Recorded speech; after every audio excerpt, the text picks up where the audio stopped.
What I'd like to show you is the different qualities of construction concerning a garage door. This particular design is called long panel, but what I wanted to show you is the construction, which is the one layer.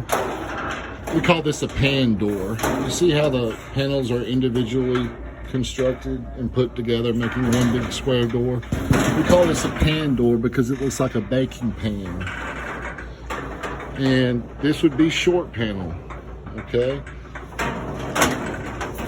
And this has two-layer construction, steel on the front, just like the first one, but insulation in the middle with just a thin coat of vinyl.